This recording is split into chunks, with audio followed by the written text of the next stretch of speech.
19 kgs weight loss मैंने किया, लेकिन सबसे पहला सवाल जो लोग देखते ही मुझसे पूछते हैं वो ये कि मुझे ओज़ेम्पिक फेशिज़ क्यों नहीं हुआ?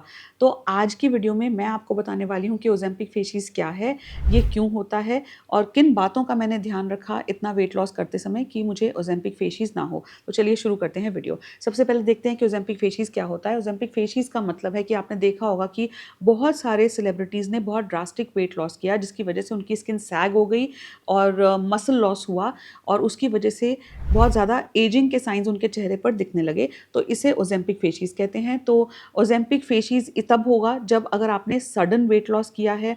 वेट लॉस अगर एक सर्टेन एज के बाद हो रहा है तो ओज़ेम्पिक फेशिज़ होगा। अगर कोई यंग उतना ज़्यादा वेट लॉस करते हैं तो उनको ओज़ेम्पिक फेशिज़ नहीं होगा, क्योंकि उनकी बॉडी उतनी तेज़ी से उतना कोलेजन बना पा रही है। लेकिन 35-40 की एज में या उसके बाद जब आप वेट लूज़ करते हैं तो बॉडी उतना तेज़ी से कोलेजन नहीं बना पाती और इसकी वजह से चेहरा ढलक जाता है। एजिंग के साइंस चेहरे पे नज़र आते हैं, रिंकल्स नज़र आते हैं और मसल लॉस भी बहुत ज़्यादा होता है। दूसरी प्रॉब्लम ये है कि लोग बहुत ड्रास्टिक वेट लॉस करते हैं, जो जो कम टाइम में ज़्यादा वेट लूज़ करते हैं, उनकी बॉडी में भी बहुत ज़्यादा मसल लॉस होता है। तो मैंने इन सब बातों का ध्यान रखा। मैंने अपने वेट लॉस में सबसे पहली चीज़ तो ये कि ओज़ेम्पिक यूज़ ही नहीं किया, मैंने मोंजारो से वेट लॉस किया। दूसरी चीज़ ये मैंने ध्यान रखी कि वेट लॉस ग्रेजुअल हो, सडन ना हो। मैंने अपना प्रोटीन इंटेक का और कोलेजन का ध्यान रखा, हाइड्रेशन का ध्यान रखा और जितना मेरी एज और हाइट के हिसाब से वेट होना चाहिए, उस हिसाब से slow, gradual, planned weight loss करने की वजह से ओज़ेम्पिक फेशिज़ नहीं हुआ। अगर आप अपनी एज और हाइट के हिसाब से ज़्यादा वेट लूज़ करना चाहेंगे, तो भी आपको ओज़ेम्पिक फेशिज़ हो सकता है। तो मैंने मसल मास का ध्यान रखा और प्रोटीन इंटेक का ध्यान रखा।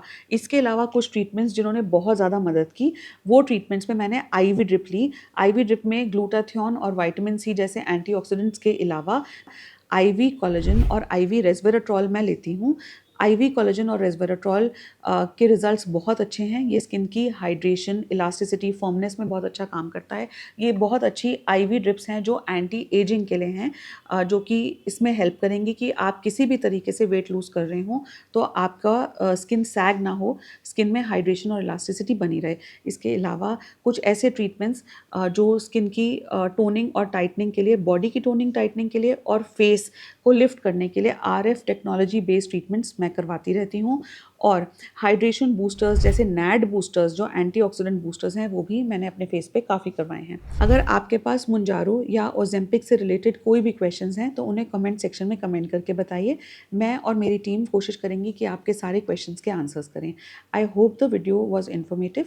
स्किन और हेयर के ऐसे और इन्फॉर्मेटिव कंटेंट के लिए आप हमें यूट्यूब और इंस्टाग्राम पर भी फॉलो कर सकते हैं। हमारा यूट्यूब और इंस्टाग्राम हैंडल है दादू मेडिकल सेंटर और DMC trichology. Thanks for watching.